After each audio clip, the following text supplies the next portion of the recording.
Welcome, one and all, to the ancient journey. If you enjoy the video, don't forget to like, share, and subscribe to us.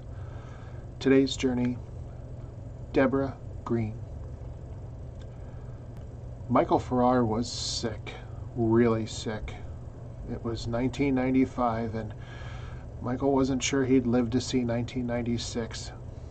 If only he hadn't taken that trip to Peru. Lord knows what he caught there. This illness was unrelenting. Nausea, vomiting, diarrhea. He finally ended up in the hospital for dehydration, but things only got worse from there. A high fever followed, and soon after, a case of sepsis. His body was poisoning itself. Doctors had attributed the sepsis to the constant diarrhea, which caused him to be exposed to Streptococcus bacteria. Michael was in grave danger. What about the kids, he thought? What will they do without me? At least they would have their mother, Debra. Even though their marriage was on the rocks and Debra was a heavy drinker at the time, she was a doctor, and he hoped that she'd be able to snap out of her haze and manage the family if this was his time to pass away. The strangest thing, though, every time Michael would start to feel better and return home, he'd take a turn for the worse. Doctors were puzzled, and so was Michael. Strangely, Debra wasn't. Michael would soon find out why. Debra Green was a doctor in the Kansas City area and had been married to Michael Farrar. Green grew up in Havana, Illinois, and at a young age showed extreme gifts of intelligence, teaching herself to read and write before the age of 3. She excelled in school and was co-valedictorian of her high school. Not only was Debra extremely bright, she was also socially gifted, and everyone who knew her felt as though she could fit in just about anywhere.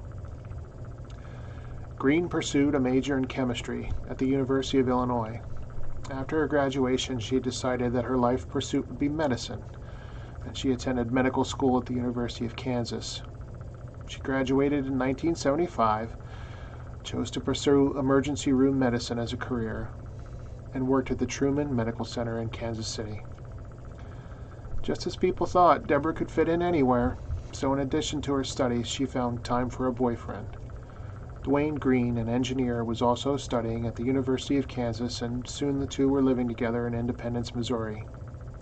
Wedding bells weren't far behind, and the two were tied in holy matrimony before a divorce ended the marriage in 1978. Deciding that they were incompatible with each other, the two split. Although it wasn't in a hostile way, the two remained friends. They just didn't have a lot in common as husband and wife. Enter Michael Farrar into Debra's life. She was a med student just as he was. He was just about to graduate, and when the two met, Michael was starstruck.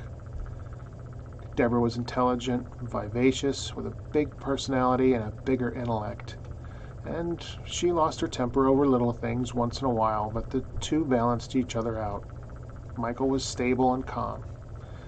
So, in 1979, Michael and Debra married, and the two began to plan careers and a family. The Farrars moved to Cincinnati, Ohio during this time. Debra fell ill from a number of odd medical problems, including infections, migraines, and insomnia. In 1982, the two were blessed with a son, Timothy, and Debra returned to work at the University of Cincinnati after her maternity leave. Kate, a daughter, was born in 1984, and Debra once again went right back to work after maternity leave. Eventually, Michael and Debra were both working for established medical practices in Kansas City, raising a busy family, and soon a third child, Kelly, was born. The children were enrolled at the Pembroke High School, an expensive private school in Kansas City. Michael and Debra spared no expense on the children and were known to be doting parents who encouraged the children to take part in activities at school. Michael was usually the one shuttling the children back and forth because around 1992, Debra's medical practice had begun to go under, and the strange illnesses she had before had now returned, only this time in the form of chronic pain. Debra gave up her practice and tried to be a homemaker and tried to work from home, but according to those around her, she became cold and distant towards co-workers and patients. Michael thought she was self-medicating with narcotics, noticing that her speech and her handwriting suffered, along with her demeanor. Debra was becoming downright surly at times, and after confronting her each time over it, Debra promised to kick her habit and to stay clean. The children were doing well, Timothy in sports, Kate with her ballet, but despite what may have looked perfect from the outside, there was trouble brewing in the Farrar marriage. As odd as it sounded, Michael claimed that the two had never spoken the words "I love you" to each other, and Michael grew overwhelmed with Debra's outburst over the smallest perceived slight. And there were plenty of slights. Debra, as it turned out, wasn't much of a homemaker, and to avoid the fighting, Michael just began to stay away from home as much as possible. Debra would fly into a rage, break things, hurt herself. She also had the habit of discussing Michael's shortcomings with the children. And eventually, with Michael out of the house so often, the children only ever got their mother's side of the story, and it began to show. The children took Debra's side, and over time, they started to hate their father. Eventually, it even resulted in physical altercations between Michael and Timothy. But in 1994, Michael realized he'd reached the end. He asked for a divorce. The result was another Debra meltdown, including lots of shouting and lots of items being thrown around. Michael left, moved out in an attempt to regain his own sanity, and the two arranged shared custody of the children. After a few months, the two attempted to get back together and came to an agreement. They would find a bigger house with more space for everyone, and it would include less clutter from lack of storage, and they would try the marriage again. Michael and Debra got as far as putting a bid in on a 6-bedroom house in Prairie Village, Kansas. Michael backed out at the last minute, though. He wasn't sure this was the right move, and he was worried about the level of debt they would be in after the purchase. But as it turned out, they would need a new home soon. Their Kansas City home burned down one day when no one was there. With their pocket full of insurance money, the family packed into Michael's apartment. They attempted to renegotiate the Prairie Village house. It worked, and soon this family was spread out in their brand new home. Michael and Debra put a lot of effort into the reconciliation, with Debra trying to be a better cook and a better housekeeper. Michael decided to trim his busy work schedule and tried to spend more time at home.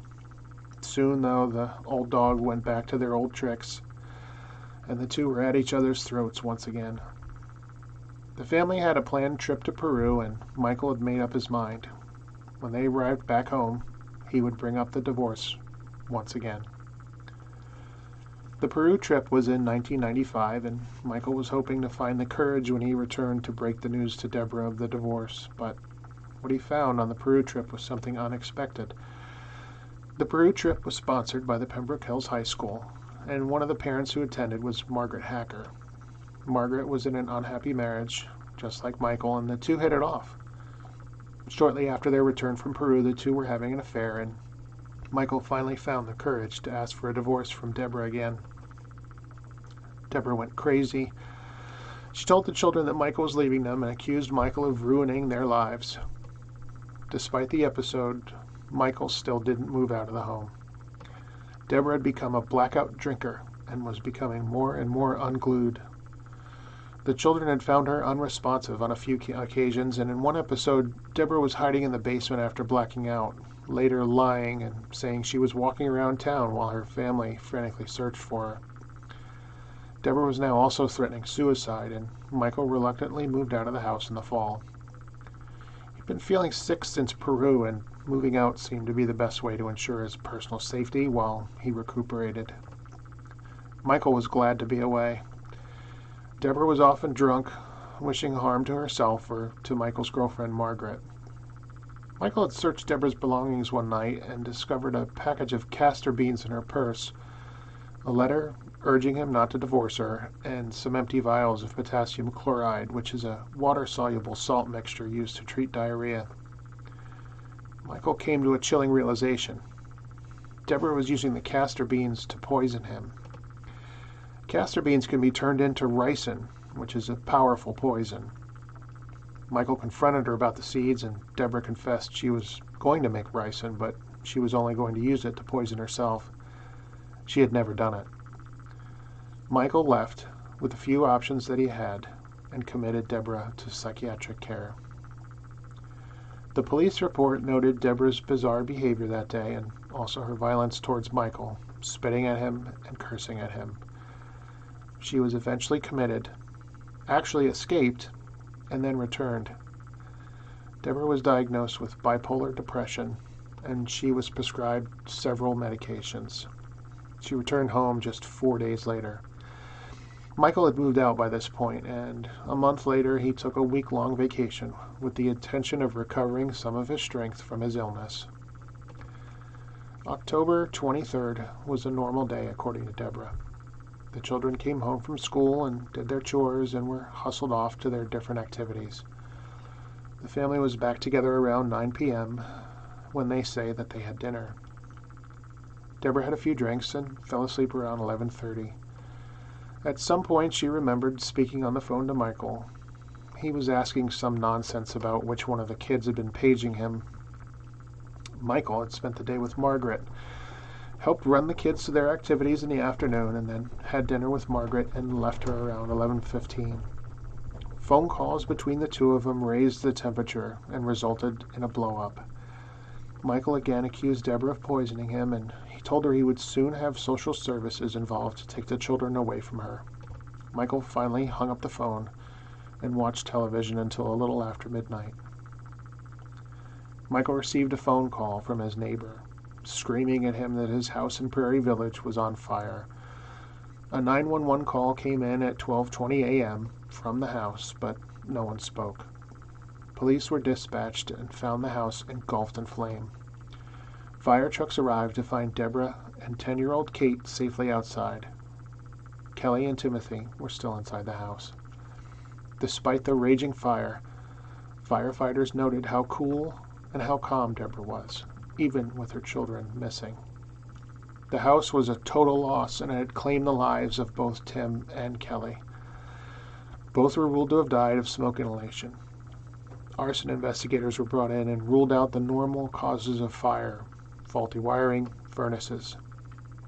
The origin of the fire appeared to have been on the ground floor and on the second-floor hallways.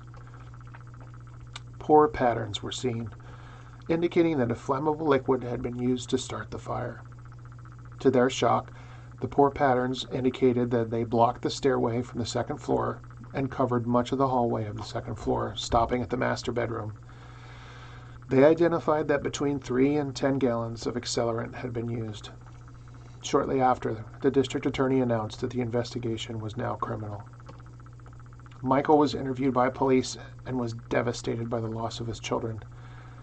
His voice trembled as he told police of Debra's concerns about money and her odd behavior. Immediately after his interview, he filed for divorce from Debra. Debra's police interview was quite different. Police noted her as cheerful and talkative. She described being awakened by the home's fire alarm, finding smoke in the hallway, and exiting the home. She claimed that her son Tim spoke to her over the house intercom, asking her what he should do. Debra claimed that she told him to wait where he was for the firefighters to come rescue him. She knocked on a neighbor's door, asked him to call 911, and when she returned, she found Kate standing on the roof of the home's garage. Kate jumped to safety. Tim and Kelly would not make it out. Later that day, Debra would suffer a mental breakdown and be committed again. Debra's divorce lawyer would check in on her, but it appeared as though Debra had checked out mentally and simply was unable to care for herself any longer. Police continued their investigation. Neither Michael or Debra had any signs of contact with an accelerant.